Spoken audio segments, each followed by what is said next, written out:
Hey everyone, happy Friday. Hope everyone is well. I am a little bit behind on this podcast posting. This will be for the first one for the month of July. And that's just because last week was the 4th. So I was outside a little bit, had a little fun. But so I just took the time off and chilled a little bit. So I'm doing it just a week later. I was going to talk about something else this week, but I think there's something more important that needs to be discussed for the Black community. First, I want to say RIP to Nolan Xavier Wells. I pray that his family gets the healing that they need, and that as they continue to investigate his death, that whoever is responsible for this, if anyone at all, that it comes to light. With that being said, I wanted to discuss one of the topics that is being kind of out there since they found the body of Nolan, or ever since the story has even started. Nolan is a young Black man in Mississippi who was found dead and on 4th of July. And you can say that he is the only Black child amongst a lot of other white kids in his community. And that's who he was hanging with on July 4th. A bunch of other white teenagers, and him being the only young Black man there. Now, many might say this isn't about race. This isn't about a racism issue, or maybe this isn't about someone that was attacked because of their race. And then all things might be true. But at the end of the day, there is some type of race involved with this. And I only say that because he was basically the only Black friend amongst mostly white teenagers that he might have grew up around. That's fine. But I want to talk about more on, is that okay? Is that okay for us in the Black community to be the only Black person amongst a whole nother race? Whether you're the only Black person amongst white people, Hispanic, Asian, is that okay? Should that be the case? Should you not be around your own culture, your own people, when it comes to growing up, when it comes to becoming an adult, when it comes to going into adulthood? How far should that go? Me personally, I know that there's a thing in the Black community, we got to be the one who is always be kind. Don't show yourselves when you're out. Don't do this. We always got to give our Black sons to talk what to do if you get pulled over, because no one else gonna go through what you're going through. We get all of that. Don't be the angry Black woman at work. Don't be the angry Black woman trying to make a point. We all hear it. We all go through it. So it's kind of makes you wonder, okay, where do we get to show our Blackness? Where do we get to be us? Where do we get to be as a culture? Just amongst each other? Do we have to do the quote unquote code switch every time we're around others? If we're growing up around only white people, how does that benefit us as a Black person? I can see when I was growing up, I was in DC public schools. Then I lived in Virginia for a little while, and not Northern Virginia. I lived in Hampton, Norfolk area for a little while, and I never liked it. I always came back to DC as much as I could, but it was a cultural shock for me because I went from being amongst everyone Black in my school to being hardly everyone black in my school. I was maybe one of 5 black girls in my class when I had to go to school in Hampton, Virginia. And it was definitely a wake-up call for me as a young girl going through that, because I did get bullied a little bit. I did get looked upon differently, and I will never forget it to this day. And it happens. And it was by white girls who did not like me. And the crazy part is, they didn't like me because the white boys were talking to me. It was like, what? I'm just making conversation. And those white girls had a problem. So I did not hang out with I did not have a lot of friends in Hampton, Virginia. I had like 1 or 2 that I talked to, white girls, I should say. Other than that, I did not really have a social life at Hampton. I was so glad to come back home, back to the area. I didn't go back to DC. I ended up going into Montgomery County schools. And that was also a culture shock for me, because there I saw even more different nationalities, more different races. And it was another eye opener for me, being around the Latino community, Hispanic community, the Asians, Indian. Montgomery County is way different. And that wasn't a bad thing, because I got to see different cultures and learned about different cultures and make different friends. But at that time, I did seek out the black people to see who they were, and I did become friends with black people. And honestly, if you went to Montgomery County, Maryland school, you kind of found your tribe, or you found your group of people that you hung with, and that might just be ones of your own kind or ones of you known for a long time. I didn't go to elementary school there, or so there were some who known each other since elementary school, so everyone had their own clique. But with that being said, at what point do we have to deal with having to welcome everyone into your world? This young boy should not be dead right now. And this is based upon, would it have been different if he had black friends? Would it have been different if he wasn't the only black person within his group? And some might say yes, some might say no. I think it would be different. That's my opinion, because we try to make sure in the black community, you don't leave no one behind. Everyone who you came with, who you leave with, everyone watch each other. That's what you're taught.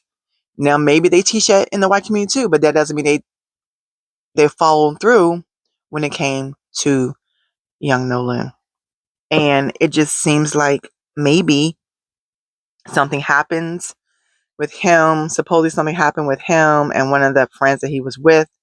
And I think it escalated from that point. But even if a disagreement happens, that gives you no right to think it's okay to try to harm him, do something that can cause him harm, or even leave him behind if something happened to him. And I feel like that would not have happened if he did have more black friends, honestly. And with me having 2 black sons who also did go to school in Montgomery County eventually, you have to let them know, hey, don't ever, ever let anyone disrespect your blackness. Don't ever let anyone tell you what you can and cannot do, from no community, from no culture, from no nationality, because it's unacceptable. It's not right. You are who you are, and you make sure that is known. There are extra things we already got to do to even walk around as a black person. So do not hang around anyone that's going to look at you differently or treat you differently, because that is unacceptable. Being someone who has gone to different schools, then I ended up at HBCU. Now, I can't even tell you that if you're all around all black people, that is also just everything is great, because things happen in the black community too. Things happen with black friends. Things happen when you're out with friends. People talk about other people. People make fun of other people. Sometimes, I know in this area we call it joning, and you crack jokes on each other. That's different than being attacked or being bullied. But things can happen in any community. So I feel like with the situation with Nolan, would it have been different if he was around a bunch of, if he had more black friends? Maybe. Would it have been different if he at least had one other black friend? Because no one's saying, based on where he lived, that he had to be around only white people. But it just happened that way. And so we get into a discussion of, should our black kids attend PWIs, predominantly white institutions, private schools where it's predominantly white or predominantly one race? Is that okay for us?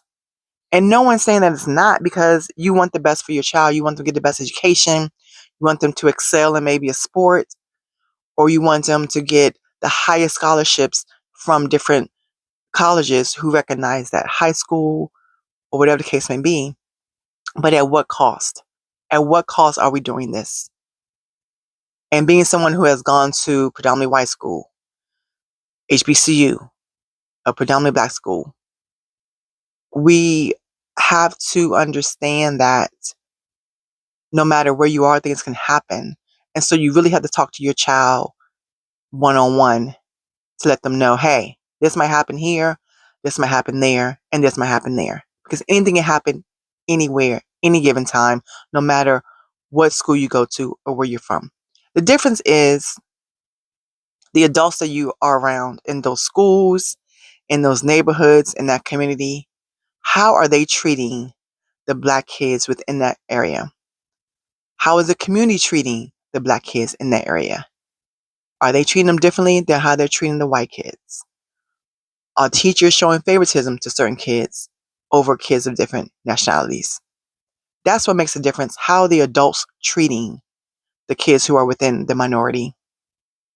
And how is your child, are they coming to you, communicating with you on what was said at the school, what was said at the playground, what was said at a party, whatever the case may be? There are hundreds of movies like this, and we see it all the time. You got the token black boy, you got a couple black girls who go to these white schools, they go to the party, and something happens. And sometimes a black boy will get accused of it. And it'd be the rich white boy who did it, but they never look at them. That's in the movies, but that also can be a reality. Trust and believe that can be reality. So I don't think we should never, ever not give our kids the best of what we want them to have, but just make sure that they are aware who they're around, who they are clinging to, who the parents are around. What are the parents doing? Do you know the parents? Us as black parents, do we know these white parents? Do we know these other parents that our kids are hanging around? I ask my kids questions. Who are you hanging with? What's their names? How long have you known this person? Where y'all going to be at? Where's the party? Blah, blah, blah. Because as kids get older, they kind of not tell you everything because they don't want to, they want to be amongst their peers and not feel like they got to report. But just asking the basic questions will make you feel better. And it just seems like these kids with Nolan, they're covering something up. They're definitely covering something up. And I hope that the family gets due justice for their son, because something definitely does not sit right with this situation. And I just pray that whatever happened, the truth happened, whatever happened out there on that island comes to light, so they can be at peace just for a little bit when it comes to burying their child. And I really hope that us as a community, it has opened our eyes even more that this is still going on, whether it's about race, whether it's about where we have our kids growing up. I think more discussion about it needs to be had amongst our community. Because again, it does not matter where your child go to school, what neighborhood they're growing up in. things can definitely happen, but what kind of conversations are we having with them to make them aware of who they're around, who they're calling their friends, who they consider will have their back? Because even when you get into the workforce, you still have to see who you are around, who you consider a coworker, who you consider almost a friend slash coworker, and who has your back. It doesn't stop. It doesn't stop. It continues. And we have to do our due diligence to make sure that we are not allowing our kids to continue to feel like they're not important and they're not wanted, or they don't belong in certain spaces, I should say. We should belong in every space. No matter who doesn't want us there, we should be allowed in every space. And we cannot allow certain people to make us feel like we don't belong there. Point blank, period.